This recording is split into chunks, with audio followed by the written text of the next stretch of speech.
मैं संतोष कुमार मिश्रा, प्रवक्ता बिहारी लाल inter college Dankaur, आप लोगों के सामने बैंक के कार्य एवं निधि स्रोत के बारे में अध्ययन कराऊंगा। इससे पहले क्लास में मैंने आप लोगों को बैंक के कार्य, बैंक की परिभाषा, महत्व, बैंकों के प्रकार तथा इकाई एवं शाखा बैंकिंग के बारे में बताया था। आज मैं बैंक अपने किस तरह से पूंजी इकट्ठा करता है, उसके पूंजी के क्या क्या स्रोत हैं, इसके बारे में अध्ययन कराएंगे। अर्थात आप लोगों को बैंक के कार्यप्रणाली के बारे में अध्ययन कराएंगे। तो अब इसमें सबसे पहला पार्ट आता है बैंक के पूंजी प्राप्त करने के कौन कौन से साधन हैं। अर्थात एक बैंक कहाँ कहाँ से अपने पूंजी को प्राप्त कर सकता है, वो पूंजी कैसे कैसे प्राप्त होता है, इसके बारे में विस्तृत जानकारी होती है। नंबर 1, अंश पूंजी।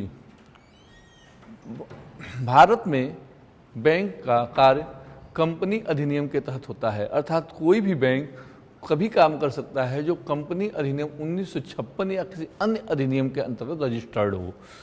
तो उसके लिए ये जरूरी है कि वह अपने अंश पूंजी की व्यवस्था करे। अंश पूंजी की व्यवस्था करने के लिए सबसे पहले वह अपने अंशों को बाजार में बेचती है। अंश पूंजी क्या होता है? यह कई प्रकार का होता है। पहला उसमें आता है अधिकृत पूंजी। अधिकृत पूंजी वह होती है जो कंपनी द्वारा रजिस्टर्ड होती है। बैंक उससे जीवन काल में उससे अधिक पूंजी का निर्गमन नहीं कर सकता, उसी पूंजी से बैंक का रजिस्ट्रेशन होता है। इस पूंजी को पंजीकृत पूंजी भी कहा जाता है। रजिस्टर्ड पूंजी या पंजीकृत पूंजी के नाम से भी जाना जाता है। निर्गमित पूंजी, पंजीकृत पूंजी का वह भाग जो बैंक अपना व्यवसाय करने के लिए जनता में निर्गमित करती है, उस पूंजी को हम पंजीकृत पूंजी का निर्गमित पूंजी कहते हैं। प्रार्थिक पूंजी, अब निर्गमित पूंजी का वह भाग जो जनता द्वारा खरीद लिया जाता है, उसे हम डिमांड किया जाता है, उसे प्रार्थिक या सब्सिडाइज्ड पूंजी कहते हैं। जो अंश पूंजी का प्रार्थिक पूंजी के पश्चात आता है कार्डअप पूंजी, मांगी गई पूंजी। मांगी गई पूंजी वह पूंजी है जो जनता द्वारा खरीद ली गई है, उसका क्या सारा भाग मांग लिया गया है या कुछ भाग, जितना भाग जनता से मांगा गया है उसे कार्डअप या मांगी गई पूंजी कहते हैं। अगला है चुकता या पेड अप कैपिटल। चुकता पूंजी वह है जो जनता दे देती है। व्यवसाय करने के लिए जो पूंजी जनता द्वारा दे दिया जाता है उसे हम चुकता पूंजी कहते हैं। चुकता पूंजी किसी भी दशा में प्रार्थिक पूंजी के आधे से कम नहीं होना चाहिए, अर्थात आधे से अधिक होगी तभी वो मान्य होगा। तो इस प्रकार अंश पूंजी की व्यवस्था बैंकों द्वारा किया जाता है। दूसरा, जमाएं एवं निक्षेप।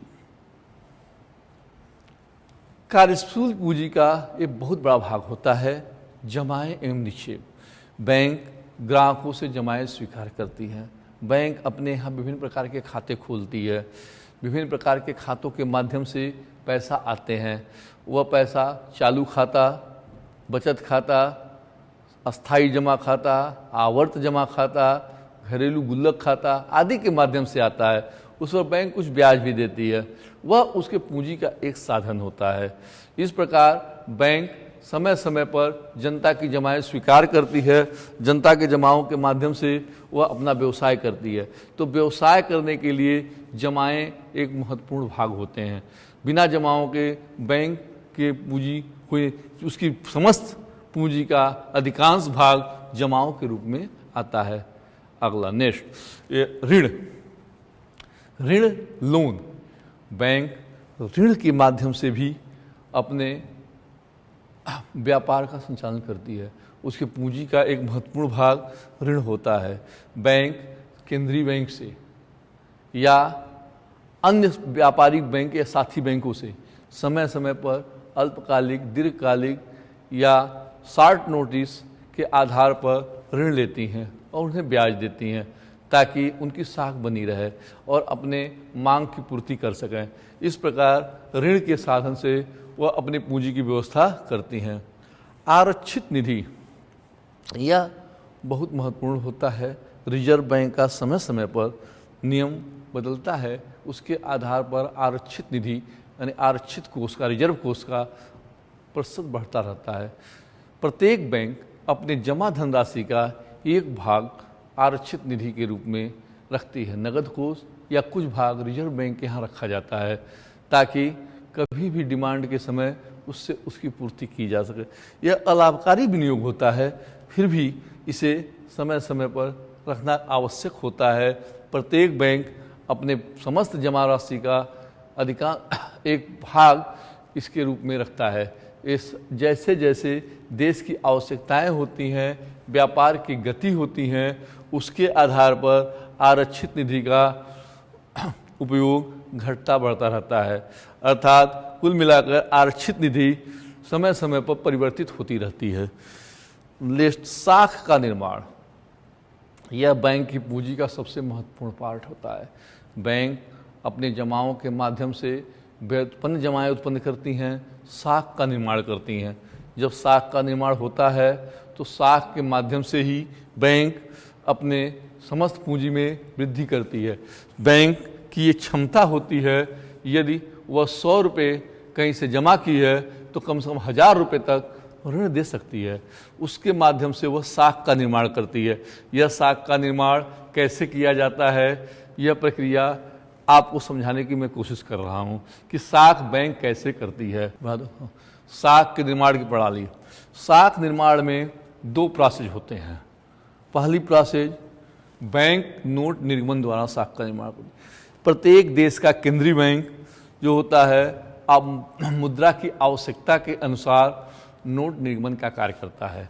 हमारे देश में रिजर्व बैंक ऑफ इंडिया इस प्रकार के कार्य को करती है, अर्थात उस पर साख का निर्माण करने का कार्य करती है। सबसे पहले देश की सरकारें बजट बनाती हैं।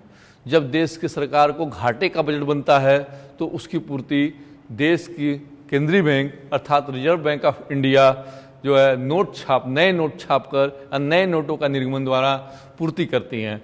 इस नोट के निर्गमन से देश में सड़क बनाना, पुल बनाना, नहर बनाना, मेडिकल कॉलेज खोलना या अन्य सरकारी जितने भी विकास के कार्य होते हैं उसमें ये सहयोग करते हैं। वह पैसा जनता में आता है और देश का विकास होता है। तो नोट निर्गमन साख निर्माण की पहली कड़ी होती है। नेक्स्ट साख निक्षेप द्वारा। दूसरा जो होता है, जो हमारी जमाएं होती हैं, इन जमाओं के माध्यम से बैंकों द्वारा साख का निर्माण खुद किया जाता है, अर्थात उसमें केंद्रीय सरकार का हस्तक्षेप नहीं होता है। बैंक किस प्रकार साख का निर्माण कर सकती है, वो जो जमाएं होती हैं उनको जमा करते हुए अब नया साख का निर्माण होता जाता है। जितनी जमाएं बढ़ती हैं उसी अनुपात में साख की मात्रा भी बढ़ती जाती है। अर्थात एक बैंक के पास 100 रुपये जमा होता है तो लगभग हजारों रुपये उस साख का निर्माण कर लेती है। इसको एक उदाहरण के माध्यम से समझाने की कोशिश कर रहा हूँ। हाँ, यहाँ पर एक दिया गया है साख निर्माण की प्रक्रिया। यहाँ पर बैंकों के नाम हैं, जो ग्राहक लिए हुए हैं उनके नाम हैं, वह कितना पैसा जमा किए हैं, उसको कोष के रूप में कितना रखा गया है और कितना ऋण दे दिया जाता है। सपोज दैट मान लीजिए आप ए व्यक्ति है, ए व्यक्ति ने बैंक में जमा किया आपके पास 100 रुपये, 100 रुपये उसने जमा किए। बैंक उस 100 रुपये में से कोष के रूप में 20 रुपये रख लेती है ताकि तुरंत कभी ए मांगने आ जाए तो 20 रुपये उसे दिया जा सकता है, और 80 रुपये बी के खाते में जमा करती है, बी को उधार दे देती है। ए जो बैंक जो है 80 रुपये बी को उधार दे रही है, बी के पास वह 80 रुपये आ जाता है, बैंक में जमा हो गया 80 रुपये, 100 रुपये में से ही 80 रुपये बैंक में जमा हो गया। अब बी भी मांगने आ जाए, इसके लिए उसका 20% 16 रुपया बैंक अपने पास रखती है।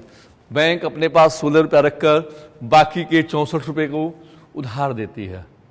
अब तीसरा प्रोसेस, यह 64 रुपया सी को देती है। सी आता है 64 रुपया अपने पास जमा करता है, 64 रुपये का 20% 12 रुपये 80 पैसे, लगभग 12 रुपये 80 पैसे बैंक अपने कोष में रखती है, और बाकी के 51 रुपये 20 पैसे वह डी को, नेक्स्ट जो अगला पर्सन है डी को वह उधारी देती है।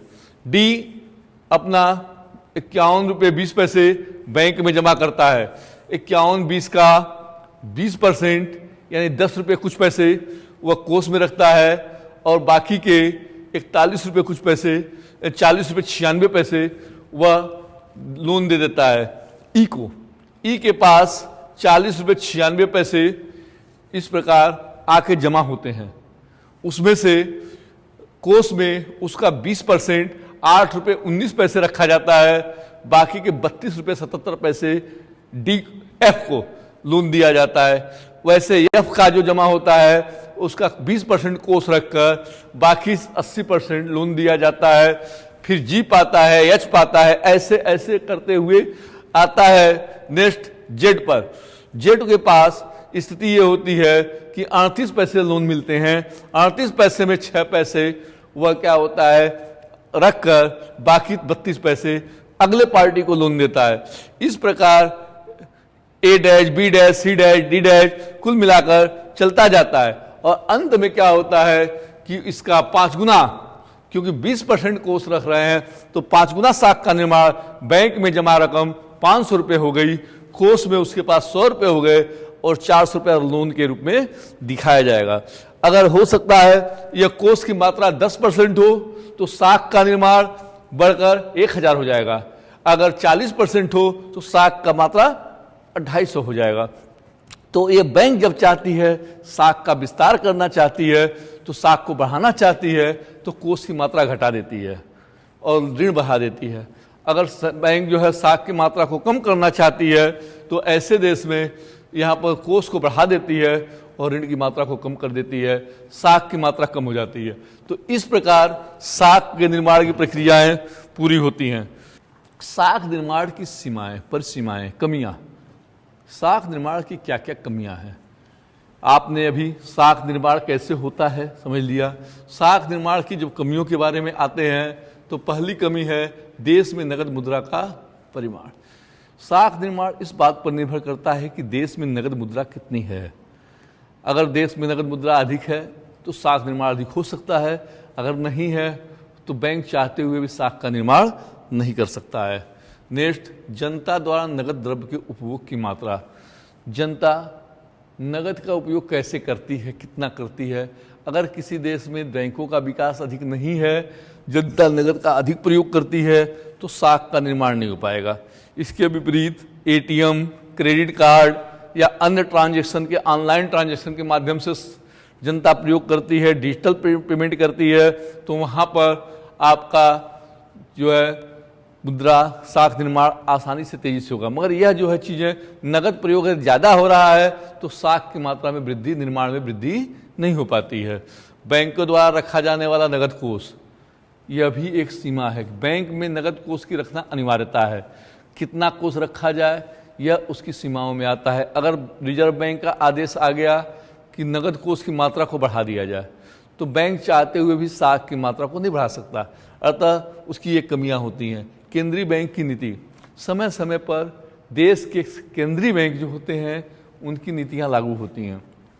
केंद्रीय बैंक के माध्यम से वह निर्धारित करता है कि कितने साख का निर्माण किया जाए, अर्थात वह समय समय पर देश की केंद्रीय बैंक की नीतियों के बारे में अध्ययन करता है। अगर केंद्रीय बैंक ये चाहता है कि साख का निर्माण अधिक हो तो वह बैंक साख का निर्माण कर सकता है। अगर केंद्रीय बैंक उस पर कंट्रोल चाहता है तो वह अन्य नीतियों के माध्यम से रेपो दर बढ़ाकर उस नीतियों को रोका जा सकता है। प्रतिभूतियों का स्वभाव, प्रतिभूतियों का क्या स्वभाव है, प्रतिभूतियाँ कैसी हैं। यदि प्रतिभूतियाँ अच्छी हैं अर्थात अच्छे क्वालिटी की हैं, विक्रय योग्य हैं, तो ऐसे देश में हमारी जो है नीतियों का निर्माण आसानी से होता है। अगर लॉन्ग टर्म की प्रतिभूतियाँ हैं तो वहाँ पर हमें साख निर्माण में कठिनाई का सामना करना पड़ता है। व्यापार की स्थिति, अगर देश में व्यापार की स्थिति उन्नत काल से चल रही, बड़ी अच्छी स्थिति में है, सरकार पर लोगों का विश्वास है, तो वहाँ पर तो साख का निर्माण अच्छे से हो सकता है। परंतु अगर देश किसी महामारी या अन्य किसी उससे गुजर रहा हो, जैसे कि वर्तमान में कोरोना वायरस है, तो ऐसे में देश का व्यापार डिलमिला जाता है और वहाँ साख निर्माण में कठिनाई का सामना करना पड़ता है। लोगों की बैंकों में जमा करने की प्रवृत्ति, अगर लोगों की पैसे को अपने घर में न रखकर बैंक में रखने की प्रवृत्ति है। अर्थात जितना लोग पाते हैं समस्त पैसे को बैंक में रखते हैं कि भाई जब समय होगा तो निकाल लेंगे। ऐसी स्थिति में देश में साख निर्माण की संभावना बढ़ जाती है। लेकिन यदि लोगों की आदत ऐसी है कि अगर बैंक में न रखा जाए, धन को अपने पास ही अधिक सुरक्षित रखा जाए, तो ऐसे स्थिति में साख निर्माण में कठिनाई का सामना करना पड़ता है। इस प्रकार साख निर्माण के लिए आवश्यक है कि देश में स्वस्थ कंपटीशन हो, बैंकों का विकास हो। अगर बैंकों का विकास नहीं है, जनता का बैंकों के प्रति विश्वास नहीं है, तो ऐसी स्थिति में साख निर्माण का परिकल्पना बहुत सुदृढ़ नहीं हो सकती। अगला पार्ट है बैंकों में खोले जाने वाले खाते। बैंक में कौन कौन से खाते, बैंक जो पैसा जमा करता है तो बैंक में कौन कौन से खाते खोले जाते हैं, बैंक किन किन खातों के माध्यम से पैसा जमा करता है, उन खोले गए खातों किसके लिए उपयोगी होते हैं। तो ये जो खाते होते हैं, बैंक लगभग 5 प्रकार के खातों का वो करता है, खोल सकता है। नंबर 1 चालू खाता, नंबर 2 स्थायी जमा खाता, नंबर 3 बचत बैंक खाता, नंबर 4 आवर्ती जमा खाता, नंबर 5 घरेलू बचत खाता। इन सभी खातों के बारे में मैं अलग अलग विस्तृत जानकारी दे रहा हूं। नंबर 1 चालू खाता। चालू खाता, चालू खाता क्या है? चालू खाता से मतलब होता है कि इस खाते के अंतर्गत एक निश्चित धनराशि से खाता खोल दिया जाता है। अब ग्राहक जो है दिन भर में कितने भी बार पैसे डाल सकता है और कितने बार निकाल सकता है। जितनी भी सुविधाएं होती हैं, चेक की, ओवरड्राफ्ट की, सब सुविधाएं इस खाते के अंतर्गत दी जाती है, परंतु इस पर ब्याज नहीं मिलता है। कभी कभी कोई चार्ज भी बैंक इसके ऊपर काट लेता है। यह खाता उन लोगों के लिए बढ़िया होता है जो कई बार लेन देन करते हैं, अर्थात व्यापारी वर्ग के लिए सबसे उपयुक्त खाता चालू खाता होता है। वह अपने खाते में कई बार पैसा जमा करते हैं, कई बार निकालते हैं, अर्थात उनमें किसी प्रकार का रोक टोक नहीं होता है। इस खाते को चालू खाता के नाम से जानते हैं। तो चालू खाता अब हमारे सामने आता है कि इसमें व्यापारी के लिए उपयुक्त होता है, तो क्या अन्य कोई व्यक्ति नहीं खोल सकता? तो इसके लिए प्रश्न उठता है कि चालू खाता कि कौन कौन व्यक्ति खोल सकता है, बैंकों में चालू खाता कौन कौन व्यक्ति खोल सकता है। तो यहाँ पर खोलने के लिए कौन कौन है? नंबर 1 अकेला व्यक्ति, कोई भी व्यक्ति जिसकी उम्र 18 वर्ष से अधिक हो गई हो, वयस्क हो गया हो, पागल या दिवालिया न हो, न्यायालय द्वारा किसी प्रकार का प्रतिबंधित न हो, वह व्यक्ति अब किसी भी बैंक में चालू खाता खोल सकता है। नंबर 2 संयुक्त नाम से, अकेले के बाद 2 या 2 से अधिक व्यक्ति भी, कई जो 2, 4, 5 लोग भी, बाप बेटे, भाई भाई या अन्य कोई भी 2 व्यक्ति मिलके भी कहीं पर भी संयुक्त नाम से चालू खाता खोल सकते हैं। उस पर उनकी शर्त होती है कि क्या जो 2 या 2 से अधिक व्यक्ति, संयुक्त व्यक्ति, क्या चेक पर सबके साइन होने हैं या उसके में से किसी एक के साइन से भी काम चल सकता है। नेक्स्ट साझेदारी संस्था। साझेदारी संस्था से मतलब है ऐसी संस्थाएं जो व्यापार कर रही हों। व्यापार करने वाली संस्था भी उसमें फर्म के नाम से चालू खाता खोलती हैं। अब उसका संचालन साझेदारों के माध्यम से होता है, अर्थात जो साझेदार हैं वे उसमें अच्छी तरह से किसके साइन से होगा, उनके साझेदारी संलेख में लिखा होता है, उसकी साइन से जो चेक वगैरह इशू होते हैं। अगला संयुक्त स्कंद कंपनी। संयुक्त स्कंद कंपनी से मतलब होता है एक ज्वाइंट स्टॉक कंपनी चालू खाता खोल सकती है।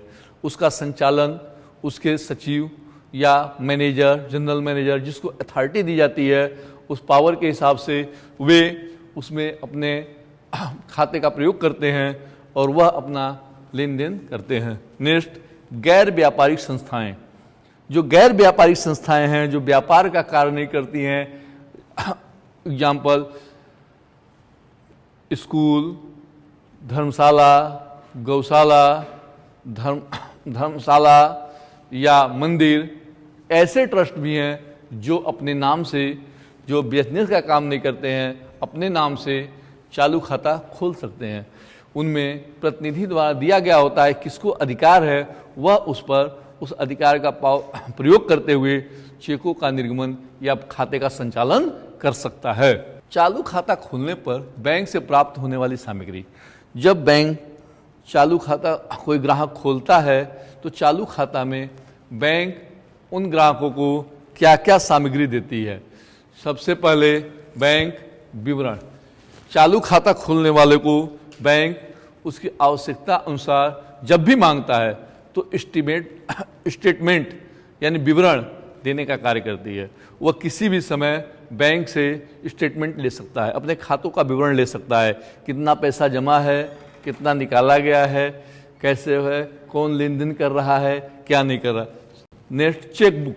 प्रत्येक चालू खाता धारक को बैंक उसकी आवश्यकता अनुसार चेकबुक की सुविधा देती है, जो 10, 50, 100 की गड्डी में होता है। जिसका लेन देन जितना अधिक होता है बैंक उस हिसाब से अलग अलग बैंक अलग अलग रेशियो में चेक बुक प्रदान करते हैं।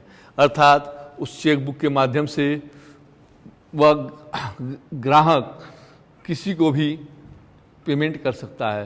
तो चालू खाता खोलने वालों को चेक की सुविधाएं प्रदान होती हैं।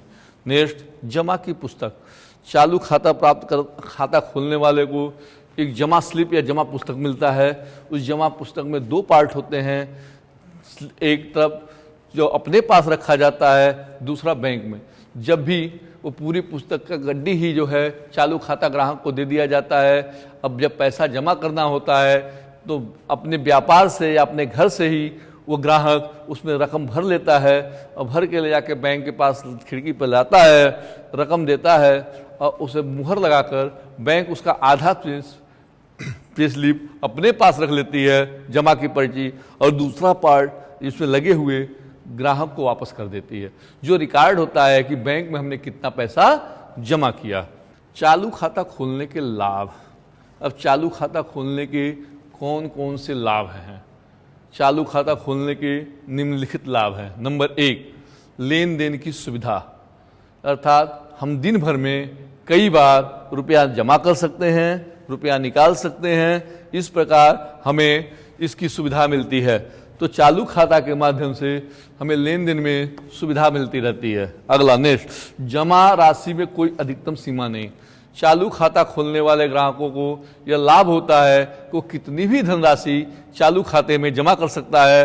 अर्थात उसकी कोई सीमा नहीं होती है, दिन भर में जितना चाहे उतना जमा कर सकता है, जितना चाहे उतना निकाल सकता है। अर्थात इस प्रकार पर उसे किसी प्रकार का बाउंडेशन नहीं होता है। धन के सुविधाजनक हस्तांतरण। चालू खाता ग्राहकों को यह सुविधा होती है कि अपने धन का हस्तांतरण वो कहीं भी कर सकता है। अर्थात वह अपनी सुविधा अनुसार अपने धन का हस्तांतरण कर लेता है। चेक, बिल आदि से रुपया वसूल करना। चालू खाता के ग्राहक चेक, बिल आदि के माध्यम से अपने धन को, रुपया को वसूल कर सकते हैं। अर्थात दूसरे के चेक को अपने खाते में जमा करते हैं और उससे उसके खाते में पैसा वसूल हो जाता है। नेक्स्ट, अधिविकर्ष पर ऋण लेना। चालू खाता के ग्राहकों को यह सुविधा होती है कि उसके खाते में पैसा हो या न हो वह पेमेंट कर सकता है, जिसे अधिविकर्ष कहते हैं। वह अधिविकर्ष पर कुछ ब्याज लेता है, लेकिन उसके खाते में पैसा न रहते हुए भी उसके खाते चेक रुकते नहीं हैं, बल्कि चेक का पेमेंट हो जाता है। यह चालू खाता के ग्राहकों को सुविधा होती है। आर्थिक सलाह देना।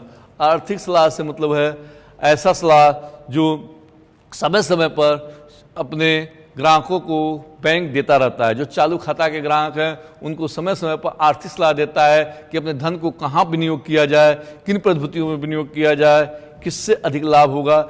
इन सब सुविधाओं के बारे में पूरी जानकारी दी जाती है। नेक्स्ट, अगला खाता होता है स्थायी जमा खाता।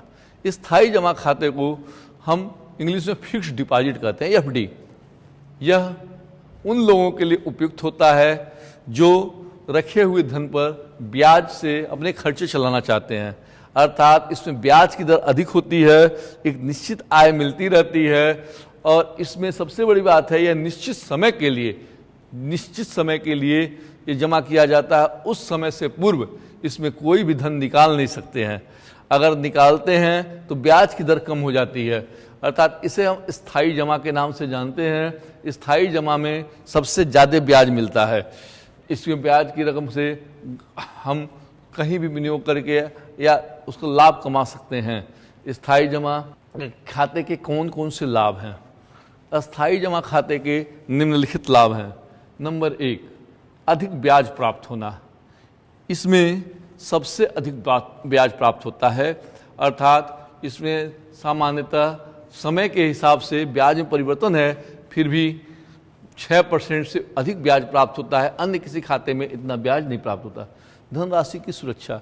अस्थायी जमा में जमा किए गए धन की सुरक्षा होती है, अर्थात वो कई साल तक रहता है, अपने पास रहने पर पैसा खर्च हो जाता है, लेकिन बैंकों में रखा हुआ धन सुरक्षित रहता है। धनराशि की वापसी में सुविधा। जब हम कभी भी धनराशि वापस करना चाहते हैं या लेना चाहते हैं तो वह धनराशि आसानी से मुझे वापस हो जाती है, अर्थात किसी प्रकार का कोई रिस्क नहीं रहता, जोखिम नहीं रहता। ऋण की सुविधा। कभी कभी हमें स्थायी जमा पर समय नहीं हुआ होता है, पैसे की आवश्यकता पड़ती है, तो उसकी जमानत पर मुझे बैंकों द्वारा ऋण भी मिल जाता है, अर्थात उससे मान लीजिए 5 साल के लिए हमने अस्थायी जमा कर रखा है, 4 साल बाद पैसे की आवश्यकता पड़ गई, तो ऐसे में अगर अस्थायी खाते को हम तोड़ते हैं तो ब्याज की दर कम मिलेगी, तो उस 1 साल के लिए या कुछ कम समय के लिए उस पर हम ऋण ले लेते हैं और ऋण की रकम कम ब्याज पर देकर हम अपने धन को सुरक्षित रख सकते हैं। अगला खाता बचत खाता। बचत खाता किसी भी बैंक का सबसे महत्वपूर्ण खाता होता है। यह सभी लोगों के लिए खुला रहता है। इससे बचत को प्रोत्साहन मिलता है।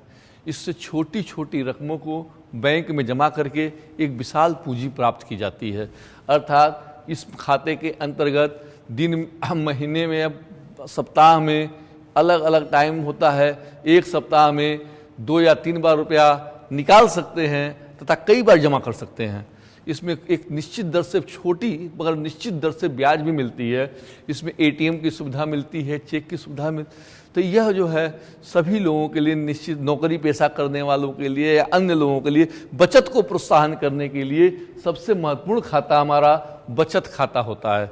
बचत खाते के निम्नलिखित लाभ होते हैं।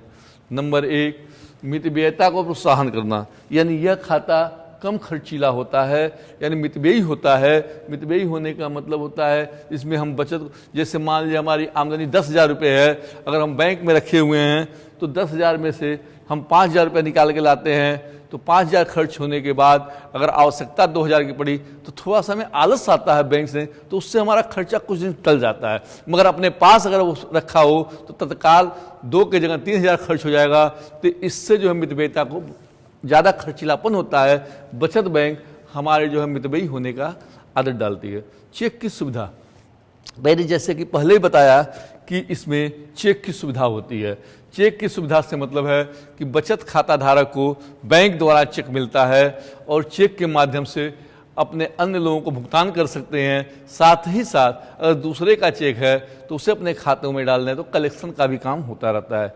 ब्याज की प्राप्ति, जैसा कि पहले ही बताया जा चुका है कि बचत खाते पर बैंक एक निश्चित दर से ब्याज देती है। ब्याज की रकम थोड़ी हो मगर देती है, अर्थात हमारा धन आय को भी वृद्धि करता है, हमारी आय में भी वृद्धि होती है। अगर हम बचत बैंक में पैसा रखते हैं तो उससे हमारे धन में वृद्धि होती है। इसके अलावा भी 2 बैंक हैं जैसे आवर्ती जमा खाता। आवर्ती जमा खाता से ऐसे खाते से होता है जो एक निश्चित आय प्रति माह जमा करते हैं एक निश्चित समय के लिए, और जैसे कि 100 रुपये के गुणक में जमा करते हैं तो हर महीने 100 रुपया जमा करते हैं, साल भर में तो 1200 रुपया हो जाता है। और इस प्रकार 100 रुपये की कीमत नहीं और 1200 की कीमत होती है। तो एक नौकरी पेशा वाला आदमी, उसके लिए यह खाता बहुत उपयोगी होता है। वह अपनी आय का कुछ भाग आवर्ती जमा खाते में जमा करता है और कुछ समय में एक विशाल पूंजी इकट्ठा करता है। नेक्स्ट आपका है गुल्लक। नेक्स्ट है घरेलू बचत खाता। इसे गुल्लक खाता के नाम से भी जानते हैं। यह खाता हमारे बच्चों के लिए बहुत ही उपयुक्त होता है। इसमें वो छोटी छोटी बचतों के माध्यम से रकम इकट्ठा करता है और जिसके द्वारा वह एक पूंजी का निर्माण में सहायता करता है। तो बच्चों, आज हमने आप लोगों को पढ़ाया बैंक अपने साधन स्रोत कहाँ से प्राप्त कर सकता है, उसकी पूंजी कहाँ से आती है, अर्थात उसके पूंजी के कौन कौन से साधन स्रोत हैं। उसके बाद साख कैसे निर्माण होते हैं, साख निर्माण में क्या क्या कमियां आती हैं, सीमाएं होती हैं, उसके बाद बैंक कौन कौन से खाते खोल सकता है, उन खातों में चालू खाता के क्या लाभ हैं, चालू खाता के बाद अस्थायी खाता के क्या लाभ हैं तथा बचत खाते के क्या लाभ हैं, इन सब बातों का अध्ययन किया। और नेक्स्ट का इसी के साथ आप लोगों को धन्यवाद। अगले क्लास में हम लोग मिलेंगे।